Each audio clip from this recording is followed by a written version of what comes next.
আপনি কি বিয়ে করেছেন? না করলে কেন করেননি?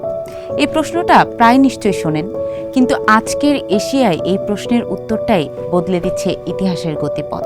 দক্ষিণ কোরিয়ার সিউলের এক তরুণ, ধরুন তার নাম জু ইউন, বয়স 30 ছুঁই ছুঁই। পরিবার থেকে চাপ আসছে, এখনো বিয়ে করছো না কেন? বন্ধুরা কেউ কেউ বিয়ে করেছে, কেউ কেউ সন্তানও নিয়েছে।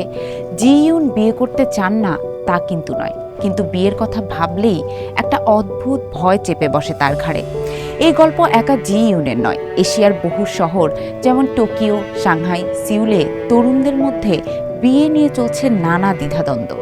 চীনের শহরগুলোতে এখন বিয়ের সংখ্যা নেমে এসেছে গত 12 বছরের মধ্যে সর্বনিম্নে। জাপানে বছরে বিয়ের সংখ্যা 5 লাখের নিচে নেমে এসে ছুঁয়েছে এক ঐতিহাসিক নিম্নগতি। আর দক্ষিণ কোরিয়ায় কেউ কেউ বিয়ের কথা ভাবছেই না, একাকী জীবন ধীরে ধীরে স্বাভাবিক হয়ে উঠছে। চলুন জেনে আসি এর পেছনের কারণগুলো কি।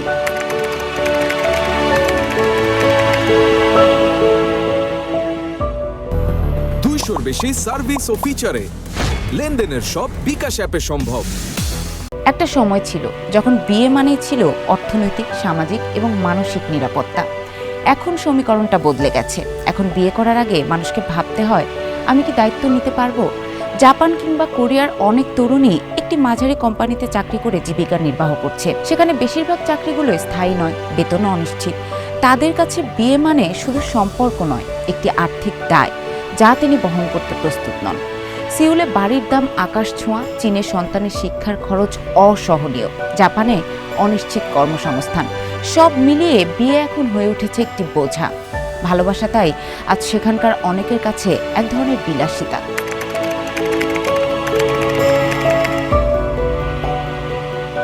এই প্রজন্মের অনেকেই ভালোবাসা চায়, কিন্তু সেই ভালোবাসার জন্য যে মূল্য দিতে হয়, অর্থাৎ সময়, স্থিতি, আত্মত্যাগ, তা দিতে তারা অনিচ্ছুকই নয়, বরং অক্ষম।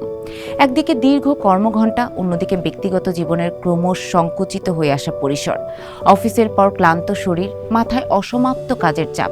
এর মধ্যে সম্পর্ক গড়ে তোলা, তার টিকিয়ে রাখা, সবই যেন অতিরিক্ত বোঝা। তারা অনেকেই বলেন সময় নেই, কিন্তু আসলে হয়তো তা শুধু সময়ের অভাব না, এটা মানসিক শক্তির অভাব, ক্লান্তির সঞ্চয়।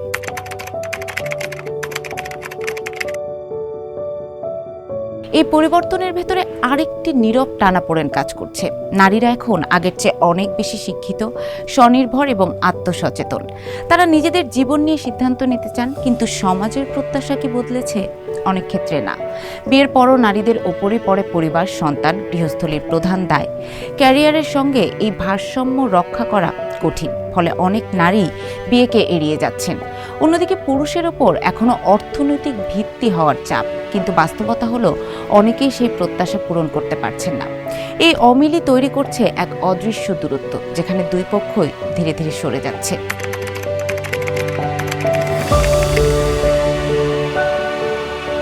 অদ্ভুত এক দ্বৈততা তৈরি হয়েছে তরুণদের মাঝে। তারা একা থাকছে, কিন্তু একাকিত্বকে এড়িয়ে যেতে পারছে না। টোকিওর ছোট ক্যাফেগুলোতে একা বসে থাকা কোনো তরুণ তরুণী, সিউলের স্টুডিও অ্যাপার্টমেন্টে নিঃশব্দ সন্ধ্যা, এই দৃশ্যগুলো এখন খুবই সাধারণ। অনেকে বলেন এ সময় একটা সঙ্গের অভাব তারা অনুভব করেন, কিন্তু তবুও তারা সম্পর্কের জটিলতায় জড়াতে চান না। ডিজিটাল পৃথিবী এক ধরনের বিকল্প সংযোগ দিয়েছে বটে, কিন্তু সেই সংযোগে নেই স্থায়িত্ব, নেই গভীরতা। ফলে মানুষ সংযুক্ত থেকেও বিচ্ছিন্ন।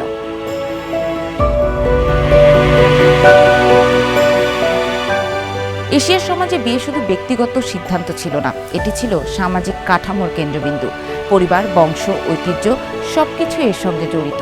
কিন্তু এখন সেই গল্পে ফাটল ধরেছে। নতুন প্রজন্ম বলছে, আমার জীবন, আমার সিদ্ধান্ত। তারা আর পূর্ব নির্ধারিত পথ ধরে হাঁটতে চান না। তারা প্রশ্ন করছে, বিয়ে কি সত্যিই প্রয়োজনীয়? এই প্রশ্নটাই এনেছে সবচেয়ে বড় পরিবর্তন।